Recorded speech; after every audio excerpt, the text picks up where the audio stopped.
ಪೋಷಣ ಅಭಿಯಾನ ಕಾರ್ಯಕ್ರಮ ಆಳಂದ ತಾಲೂಕಿನ ಮಾದನಿಪ್ಪರಿಗೆ ಶ್ರೀ ಸಂಗಮೇಶ್ವರ ದೇವಸ್ಥಾನದ ಸಭಾಗೃಹದಲ್ಲಿ ಪೋಷಣ ಅಭಿಯಾನ ಕಾರ್ಯಕ್ರಮ ಇಂದು ನಡೆಯಿತು.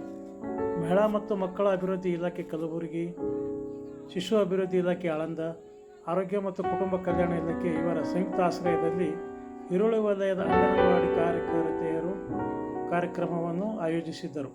ಕಾರ್ಯಕ್ರಮವನ್ನು ಚಲಗೇರಾದ ಶ್ರೀ ರೇಣುಕಾಪರಣ ಕುಟೀರದ ಪೀಠಾಧ್ಯಕ್ಷ ಶಾಂತವೀರ ಶಿವಾಚಾರ್ಯರು ಉದ್ಘಾಟಿಸಿ ಮಾತನಾಡುತ್ತಾ, ಗರ್ಭಿಣಿಯರಿಗೆ ಬಯಕೆಗಳು ಹಲವಾರು, ಆ ಬಯಕೆಗಳು ಆರೋಗ್ಯದಾಯಕವಾಗಿದ್ದರೆ ಉತ್ತಮ. ಜನಿಸುವ ಮಗುವಿಗೂ ತಮಗೂ ಒಳ್ಳೆಯ ಪರಿಣಾಮಗಳು ಬೀಳುತ್ತವೆ. ಗರ್ಭಿಣಿಯರು ಮತ್ತು ಮಕ್ಕಳು ಬೇಕರಿ ಪದಾರ್ಥಗಳನ್ನು ತ್ಯಜಿಸಲೇಬೇಕು. ಇದರಿಂದ ಆರೋಗ್ಯದ ಮೇಲೆ ಕೆಟ್ಟ ಪರಿಣಾಮ ಬೀರುತ್ತದೆ.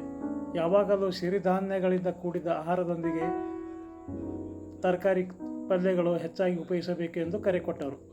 ಆಳಂದ ಶಿಶು ಅಭಿವೃದ್ಧಿ ಇಲಾಖೆ ಕಚೇರಿಯ ಹಿರಿಯ ಮೇಲ್ವಿಚಾರಕಿ ಸುರೇಖಾ ಪೂಜಾರಿ ಮಾತನಾಡಿ, ಅಪೌಷ್ಟಿಕ ಮುಕ್ತ ಭಾರತ ನಿರ್ಮಾಣದ ಗುರಿಯೊಂದಿಗೆ 2018ರಲ್ಲಿ ಕೇಂದ್ರ ಸರ್ಕಾರ ಈ ಅಭಿಯಾನವನ್ನು ಆರಂಭಿಸಿತು. ಅಪೌಷ್ಟಿಕ ಹೊಂದಿರುವ ಜಿಲ್ಲೆಗಳಲ್ಲಿ ಅಂಗನವಾಡಿ ಸೇವೆಗಳ ಮೂಲಕ ಅದರ ಪ್ರಮಾಣ ಕಡಿಮೆ ಮಾಡುವ ಗುರಿ ಹೊಂದಲಾಗಿದೆ. ಗರ್ಭಿಣಿಯರ, ತಾಯಂದಿರ ಮತ್ತು ಮಕ್ಕಳ ಸಮಗ್ರ ಅಭಿವೃದ್ಧಿಗೆ ಸಾಕಷ್ಟು ಪೌಷ್ಟಿಕಾಂಶ ಒದಗಿಸುವ ಈ ಯೋಜನೆಯ ಉದ್ದೇಶವಾಗಿದೆ ಎಂದರು. ಇದೇ ಸಂದರ್ಭದಲ್ಲಿ 5 ಜನ ಗರ್ಭಿಣಿಯರಿಗೆ ಸೀಮಂತ ಕಾರ್ಯಕ್ರಮ ನಡೆಸಿಕೊಡಲಾಯಿತು ಮತ್ತು ಸಣ್ಣ ಮಕ್ಕಳಿಗೆ ಸ್ವಾಮೀಜಿಗಳಿಂದ ಅನ್ನ ಪ್ರಶಾನ ಮಾಡಿಸಲಾಯಿತು.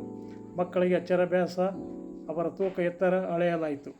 ವೇದಿಕೆ ಮೇಲೆ ಮಾದನಿಪ್ಪರಿಗೆ ಗ್ರಾಮ ಪಂಚಾಯಿತಿ ಅಧ್ಯಕ್ಷೆ ಸುವರ್ಣ ಮೈಂದರ್ಗಿ, ಮಾಜಿ ಅಧ್ಯಕ್ಷೆ ಮಹಾದೇವಿ ಕುಲಶೆಟ್ಟಿ, ಹಿರಿಯ ಮೇಲ್ವಿಚಾರಕಿ ಲಕ್ಷ್ಮೀಗೌಡರ್, ಗೋದಾವರಿ ಪತ್ತಾರ್, ಹಿರಿಯ ಆರೋಗ್ಯ ಸಹಾಯಕಿ ಗೌರಮ್ಮ, ಕನ್ನಡ ಪ್ರಾಥಮಿಕ ಶಾಲೆಯ ಮುಖ್ಯ ಗುರು ನಾಗಪ್ಪ ಇಕ್ಕಳಿಕೆ ಇದ್ದರು.